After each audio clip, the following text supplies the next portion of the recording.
Vamos a entrar de lleno al corazón de las historias, porque si el pasado simple es una fotografía fija, el pasado continuo es una película en alta definición. Se trata del past continuous, esa estructura que usamos para describir acciones que estaban en pleno progreso en un momento específico del pasado. Piensa en esto como si estuviéramos poniendo una cámara lenta a lo que sucedió ayer. Por ejemplo, si dices I was doing o yo estaba haciendo, no solo me cuentas qué hiciste, me estás invitando a ver la escena. O si decimos we were playing, nosotros estábamos jugando, o it was raining, estaba lloviendo, estamos pintando el fondo de nuestra historia. La magia de este tiempo es que nos sitúa justo en el medio de la acción y es vital para sonar naturales cuando contamos un chisme o describimos un recuerdo. Pero cuidado, porque para dominarlo hay que entender exactamente en qué punto de la línea del tiempo estamos parados. Para que lo veas clarísimo, vamos a usar una línea de tiempo imaginaria. Imagina a un chico que decide ir a nadar. A las 3:30 él empezó a nadar, ese es el punto de inicio. A las 4:15 él terminó de nadar, ese es el punto final. Pero, ¿qué estaba pasando justo a las 4 en punto? Exacto, en ese momento preciso, él no empezó ni terminó, él estaba en la mitad del proceso. Por eso decimos, he was swimming. El pasado continuo se queda a vivir ahí, en ese espacio intermedio entre el comencé y el terminé. Un error súper común que cometemos los hispanohablantes es usar el pasado simple para todo, pero si dices él nadó a las 4, suena como si el acto de nadar fuera un puntito rápido, cuando en realidad era un proceso que fluía. Entender esta distinción es lo que separa a un principiante de alguien que realmente domina el idioma. Pero ahora, ¿cómo se construye este motor gramatical? Aquí es donde armamos el rompecabezas, y te prometo que es más sencillo de lo que parece si recuerdas a los dos protagonistas, el verbo to be en pasado y el verbo con la terminación ing. La fórmula mágica es sujeto más was o were más el verbo con ing. Pero ojo, aquí viene el truco para no equivocarte nunca.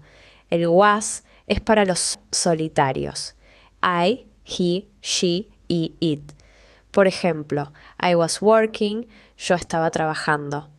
En cambio, el were es para los grupos o para cuando te diriges a alguien más.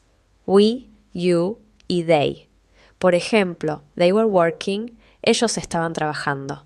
Ese ing al final del verbo es como el motor que mantiene la acción moviéndose.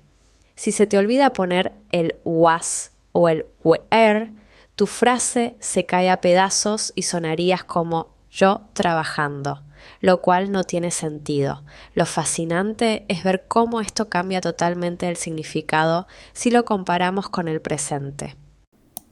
Hagamos un juego de espejos para que veas la diferencia radical entre el ahora y el antes. En el presente decimos I am working, que significa estoy trabajando ahora mismo, en este preciso segundo. Es algo que está pasando frente a tus ojos, pero si movemos esa misma sensación de proceso al pasado, por ejemplo, a las 10:30 de la noche de ayer, la frase se transforma en I was working. ¿Ves el cambio? Solo cambiamos el am por el was. Es el mismo concepto de continuidad, pero en una carpeta distinta de tu memoria. Los latinos a veces nos confundimos y queremos usar el presente para hablar de ayer porque se nos olvida conjugar ese verbo auxiliar. Recuerda, am y is se vuelven was y are se vuelve were. Es como cambiar la fecha en un calendario, pero manteniendo la acción en movimiento. Y para que esto se te quede grabado, vamos a ver cómo se aplica en la vida real. Vamos a ponerle contexto a toda esta teoría con situaciones que podrías vivir cualquier día.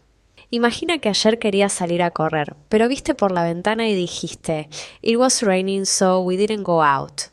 Es decir, estaba lloviendo, así que no salimos.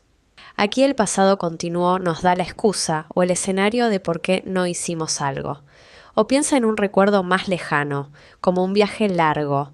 Podrías decir, "In 2009 we were living in Canada", que significa en 2009 estábamos viviendo en Canadá.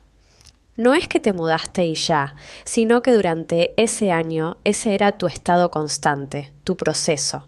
El error aquí sería decir we lived si lo que quieres es enfatizar la duración y la vivencia de ese tiempo. Pero mucho cuidado, porque hay una trampa de concordancia en la que caen incluso los estudiantes avanzados. Mucho ojo aquí, este es el punto donde la mayoría tropieza. El error de concordancia es como usar un zapato de un color y otro de otro. Es súper común escuchar a gente decir "You was watching TV". Error total. Aunque you a veces signifique tú en singular, para la gramática inglesa you siempre se porta como un plural. Así que siempre, siempre debe ir con were. Lo correcto es "You were watching TV". Lo mismo pasa con he. Nunca digas "he were playing", porque he es una sola persona y necesita su pareja especial, que es was. Lo correcto es "he was playing". Un truco mental es pensar que el were es más grande y le gusta la compañía de you were y they, mientras que el was es más cortito y prefiere a los individuos. Ahora que ya tienes estas alertas encendidas, vamos a ver si puedes aplicar esto tú mismo. Llegó el momento de la verdad. Vamos a poner a prueba lo que hemos aprendido con un pequeño desafío. Te voy a dar dos situaciones y quiero que pienses cómo completarías los espacios usando la forma afirmativa del pasado continuo. En la primera, sitúate en el tiempo. A las 8:45 de la mañana, Sara estaba en medio de una actividad con su coche. La frase es "At 8:45 Sara, espacio, wash her car". En la segunda, hablamos de lo que ella llevaba puesto ayer. She, espacio, wear trousers yesterday. Tómate un segundo. Piensa en quién es el sujeto. ¿Es Sara, es decir, ella? ¿Qué auxiliar le toca? ¿Y qué le falta al verbo principal para que tenga ese ritmo de continuidad? No te apresures, analiza la estructura antes de ver la solución. Aquí tienes los resultados. Si pensaste en was washing y was wearing, choca esos 5 virtualmente porque lo lograste. En la primera frase, at 8:45 Sarah was washing her car, usamos was, porque Sara es una tercera persona del singular, es decir, she. Y le añadimos el ing al verbo wash, para mostrar que a esa hora ella estaba empapada con la manguera en la mano. En la segunda, she was wearing trousers yesterday. Lo mismo. Es una descripción de un estado que duró todo el día.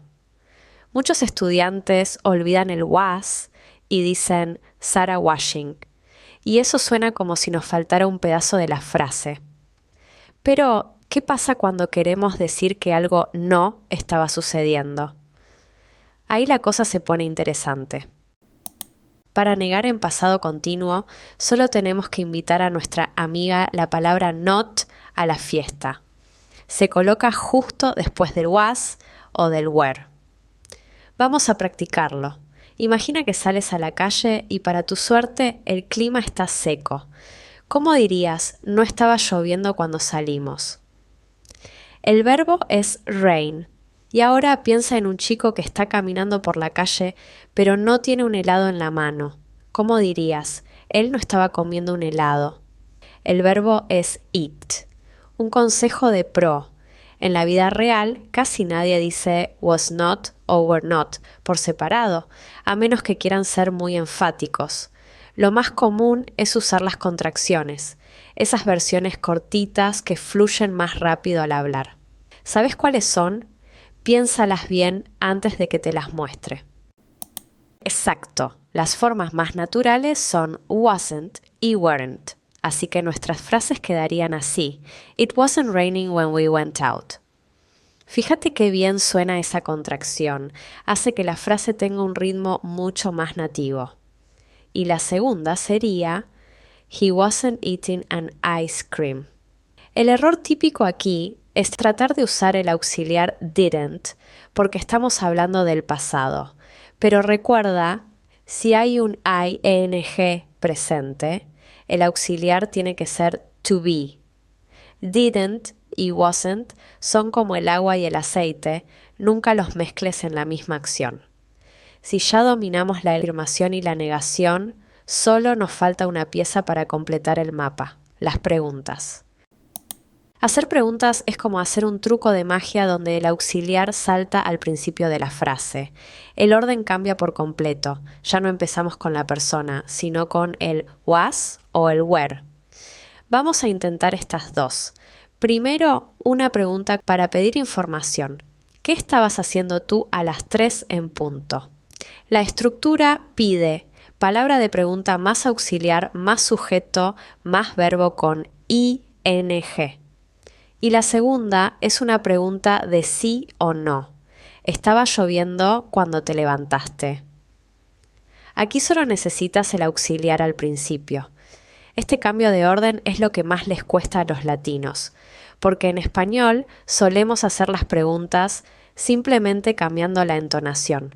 Pero en inglés, si no mueves el verbo al inicio, la pregunta no existe gramaticalmente. Ya tienes las respuestas en tu cabeza.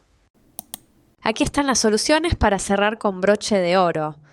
La primera pregunta queda como What were you doing at 3 o'clock?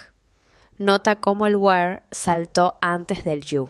Es fundamental mantener ese orden para que te entiendan a la primera. Y la segunda es Was it raining when you got up? Aquí el was abre la puerta de la pregunta. Fíjate que el verbo get up está en pasado simple porque es una acción puntual que interrumpe a la que estaba en progreso. Esta combinación de tiempos es el siguiente nivel de tu aprendizaje. Si lograste entender por qué usamos were con you y was con it, ya tienes el pasado continuo en el bolsillo. Solo recuerda, siempre visualiza la escena en movimiento y deja que el was y el were te cuenten la historia.